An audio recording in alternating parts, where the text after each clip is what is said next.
Who was Elijah, and why is his Bible story still important today? Elijah's name translates as "The Lord is my God." His life's message mirrored his name. It does so even now.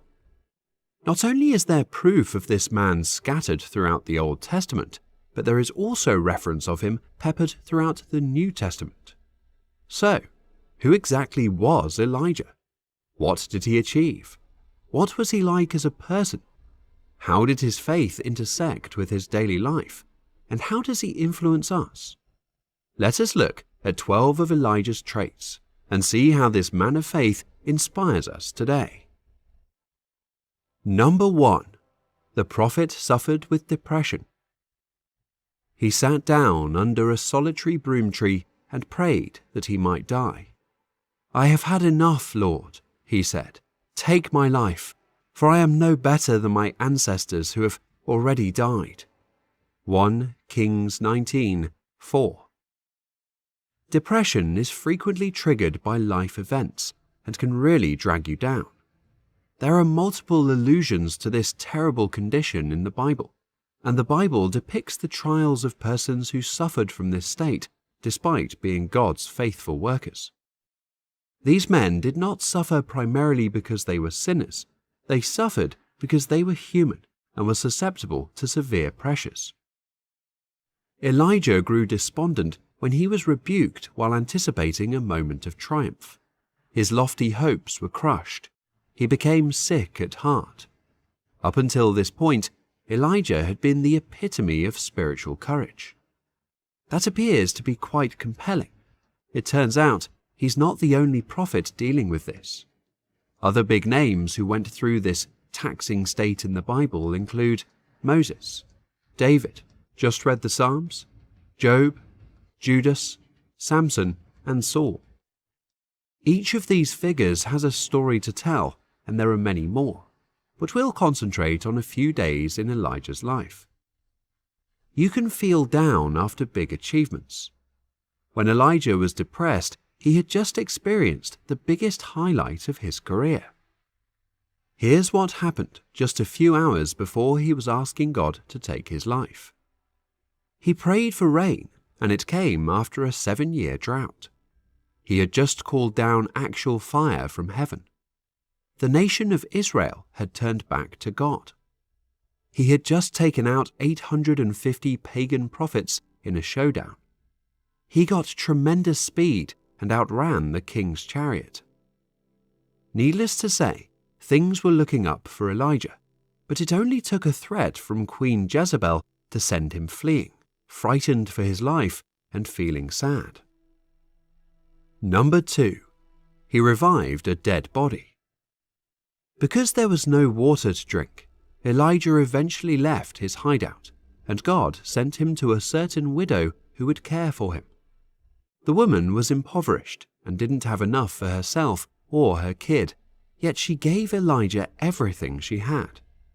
In exchange, Elijah pledged that her small jar of wheat and flask of oil would never run out again. The woman's son ultimately took ill, and no soul was left within him. Elijah carried the youngster to his attic room and cried out to God. God responded to Elijah, and the boy was resurrected. 1 Kings 17:17-24. Now it happened after these things that the son of the woman, the mistress of the house, became sick, and his condition became very grave, until at the end he was no longer breathing. So she said to Elijah, "Why is my business any of yours, you man of God? Yet you have come to me to bring my wrongdoing to remembrance and to put my son to death." But he said to her, "Give me your son." Then he took him from her arms and carried him up to the upstairs room where he was living, and laid him on his own bed. And he called to the Lord and said, "Lord, my God, have you also brought catastrophe upon the widow with whom I am staying by causing her son to die?" Then he stretched himself out over the boy 3 times and called to the Lord and said, "Lord, my God, Please, let this boy's life return to him." And the Lord listened to the voice of Elijah, and the life of the boy returned to him, and he revived. Elijah then took the boy and brought him down from the upstairs room into the house, and gave him to his mother. And Elijah said, "See, your son is alive."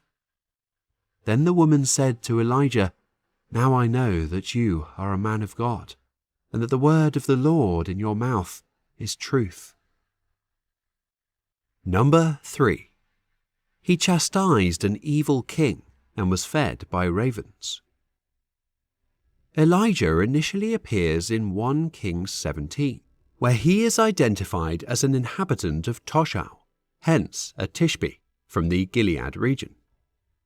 After telling the cruel king Ahab that there would be no dew or rain, God advised him to flee to a valley, where he was fed twice a day by ravens. 1 Kings 17, 2-16. Then the word of the Lord came to Elijah. "Leave here, turn eastward and hide in the Kerith ravine, east of the Jordan. You will drink from the brook, and I have directed the ravens to supply you with food there." So he did what the Lord had told him. He went to the Kerith ravine, east of the Jordan, and stayed there. The ravens brought him bread and meat in the morning, and bread and meat in the evening, and he drank from the brook. Number 4. God chose Elijah. God utilizes ordinary people to accomplish remarkable feats. Elijah, like many of the Bible's prophets, did not aspire to be one of God's messengers.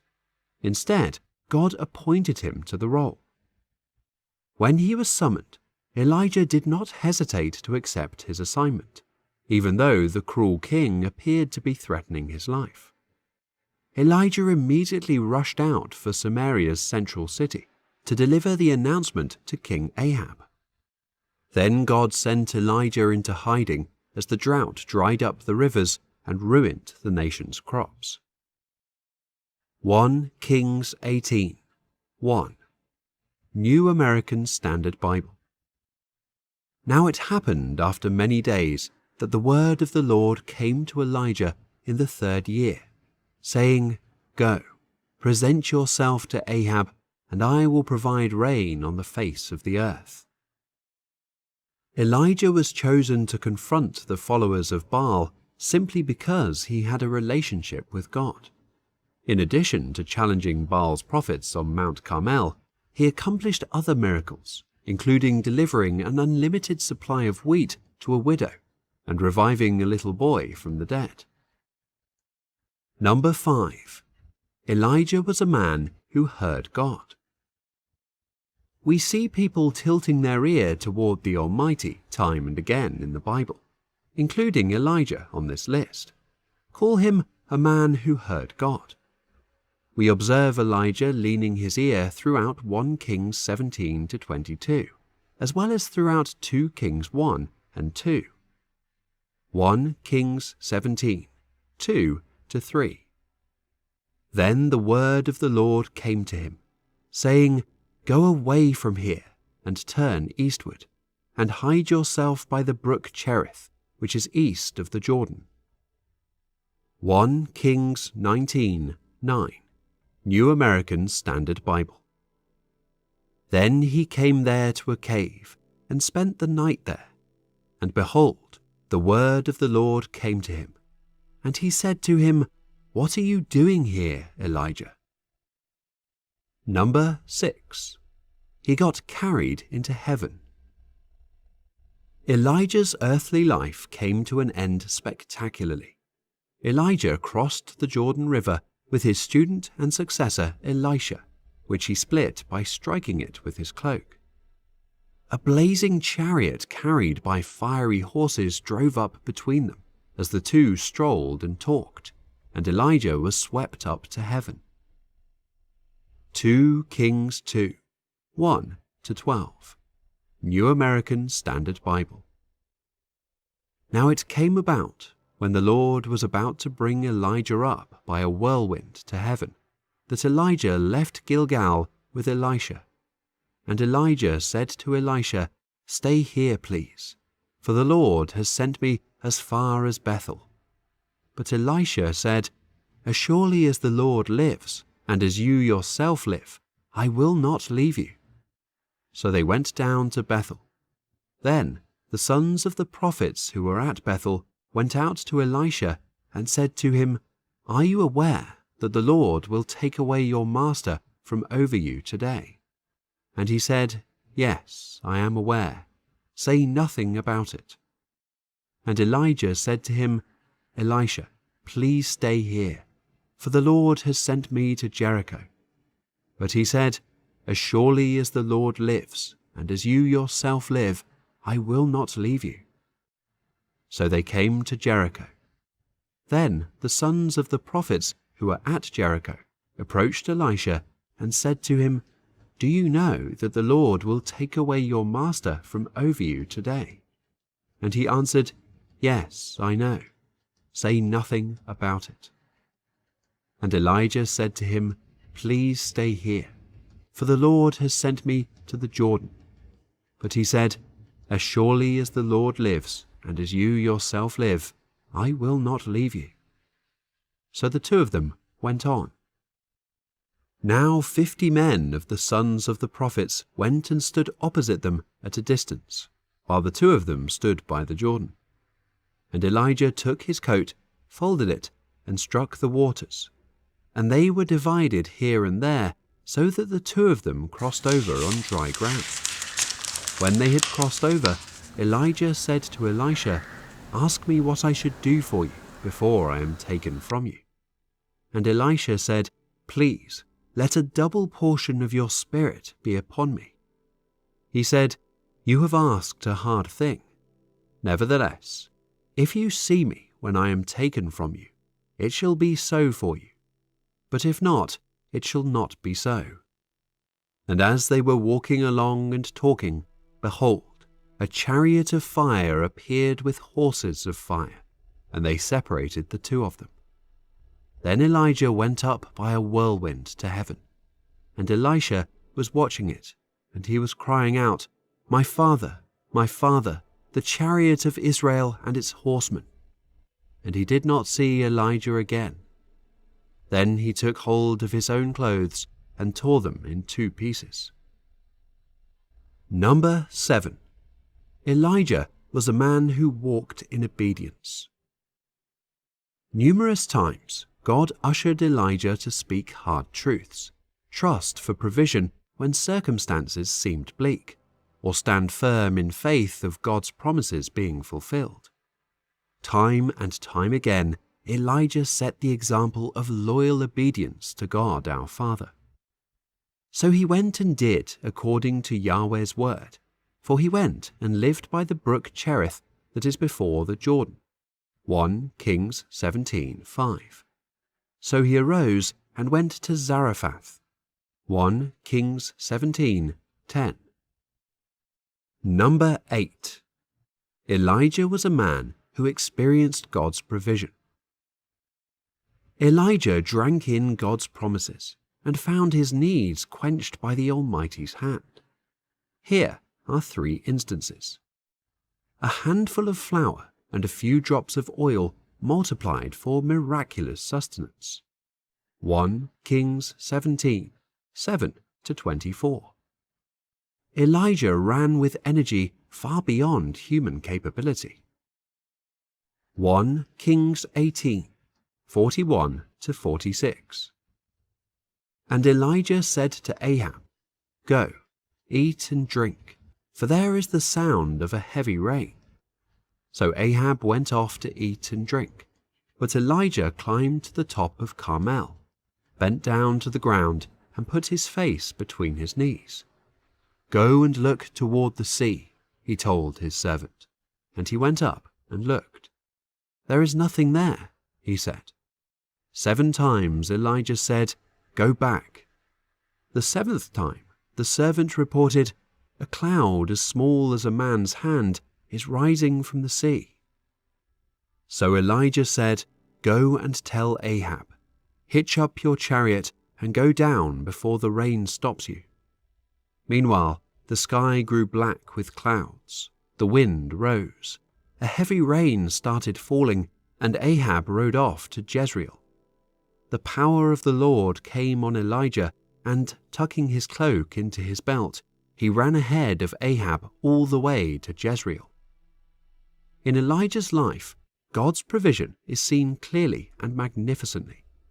These and other examples can easily attract our attention to our Father's love, healing, wisdom, and provision. "You shall drink from the brook. I have commanded the ravens to feed you there." 1 Kings 17:4. The ravens brought him bread and meat in the morning, and bread and meat in the evening, and he drank from the brook. 1 Kings 17:8. Number 9. Elijah was a prayer warrior. Throughout the Old Testament, we see Elijah in communion with God. He serves as a model for us in our own spiritual journey. He is a voice encouraging all to take up prayer and be warriors, to recognize the Lord as God and to follow him. James 5:17.